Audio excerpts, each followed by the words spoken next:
to advertise people that go viral as authentic. And I'm not saying that you're not being honest. I mean, if you put a camera on somebody with zero experience and you're seeing what they're doing, that is authentic. But it's sold as the only kind of authenticity. And that doesn't have anything to do with a journey like mine, or maybe many of you in this room, that, you know, where you have to get up time and time again your whole life. And so I was talking about, which is true, like the pop machine kind of discovered us on the street when we were playing on subway cars, a very powerful element of it. And we were desperate young street kids. I mean, I was the oldest one at 25 or 26. The young rapper in the group was, 18 and had learned to perform on subway cars in Philadelphia as young as 13.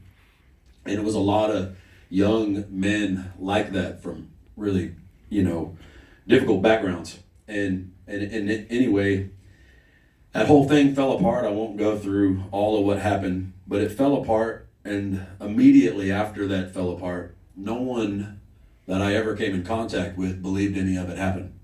It seemed impossible in a modern world where you don't hear about that as much. Whereas pop singers, blues singers, country singers were historically more discovered through my kind of background that you saw there.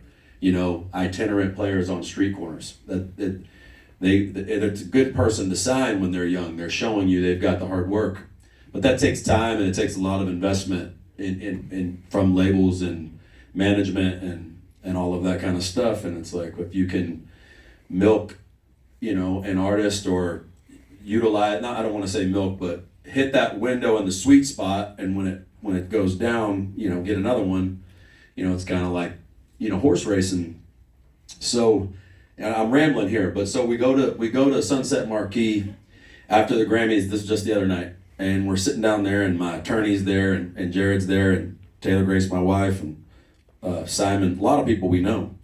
And my attorney, Kent, he goes, "Hey man, remember Rob Santos?" And I was like, "Rob Santos?" And I look over, and he's standing there, and who this guy was the husband of the woman who signed us and she saw us in the R train and then signed us to a management deal and was trying to plug us into the pop machine. And I kind of fucked that whole deal up, because I got so depressed and they were going through the deal, I just couldn't do it. But she denied that I existed, this woman, for a long time. Just denied that it ever happened, thinking that I was just some kid that would disappear into the wilderness and they'd never hear from me again. But the Texas Monthly, eventually it's a big magazine in the States, or in Texas. It's kind of like, if you never heard of it, it's like getting in, like the New Yorker or something. It's a great publication. Anyways, they were doing a cover story on me, and the writer, the big Willie Nelson kind of biographer, he contacted this woman, and for the first time, she actually acknowledged that it happened. And that was rewarding for me. But even when people read it in the press, I have a colorful background. So the viewpoint was, man, this guy's crazy. He just makes all this shit up. None of it could be true. And sometimes the truth is stranger than fiction.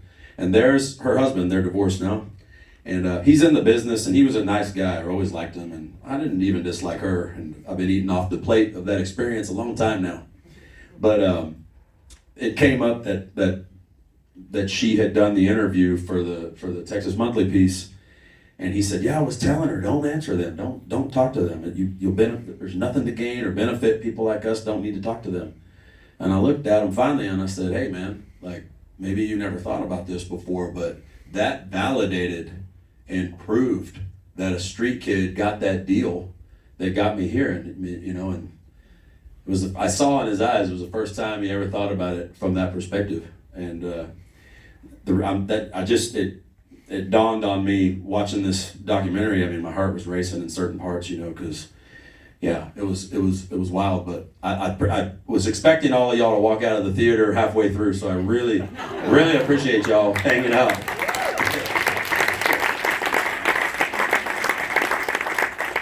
And it's also really incredible to see because at points the documentary feels like a love letter to the artistic process and performance because, I mean, in this day and age when you have people talking about AI generated music and you got corporate committees kind of planning out someone's artistry, this one we get to see the shows in action, we get to see the fine tuning between. Can you talk about, that element of the film and sort of that theme?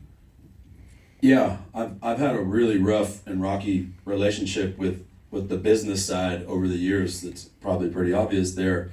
But when it comes to, to art, that I'm loyal to that. And, I remember there was a street singer in New Orleans when I was a lot younger. I played on the street in New Orleans for a long time. And there was this woman, she just went by the name Angel.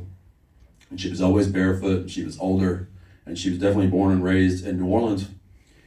And I remember one day, she was like, "Baby, you got a good voice. You got a good voice, but you start so high. You gotta learn to get low before you can get high." And part of the reason that I was singing at such a high octave back then just is because I was always screaming over, traffic, and I was unamplified performing with second line brass bands, on street corners, and we were yelling over the subway cars, in New York. And when I got, I guess probably around 30, I finally started learning to sing quieter from my lower, part of my register, and that's and I got a lot more control over my voice. I share that story with you because one piece of advice like that from an older woman, who clearly had had a really hard life, also singing for money on the street, that kind of advice is the advice that stays with you and is not loaded with hidden, intentions and agendas. And what I'd like to say about AI is that, my mother was the one person when I was younger that encouraged me with my music, and I wasn't any good. I don't know, I'm listening to myself today, I'm like, damn, I don't know how you got this part. I really can't sing very well. So I would, when I was first starting, she got me this guitar out of a pawn shop, and I'm banging on that guitar, and I'm like, "Mama, am I any good?" And she said, "Son, when you sing, people will believe you." And she wasn't gonna lie to me and tell me I was a good singer, but what she was trying to say is, sing from your heart, tell the truth, and that'll take care of, the rest will take care of itself. And for better or worse, that has turned out to be true. And also I bring her up because, she was the one with, talking about artificial intelligence. It's a tool, and same way that, human beings once, figured out how to control fire, and I think I see technology as a extension of a human being trying to control its environment, That on its own is just kind of an exchange. It being weaponized or whatever is, I don't know, I won't go into that, but I do feel that a lot of the way the business runs now is kind of accelerating an AI type of situation when it comes to, artists and like selling, like you're selling it as a commercial product. So I feel good about, if we can get this movie out there and distributed. I'm excited to see what happens when young people hear, how I got here, And speaking of the creative process, Jared, I wanted to ask about the work you did filming this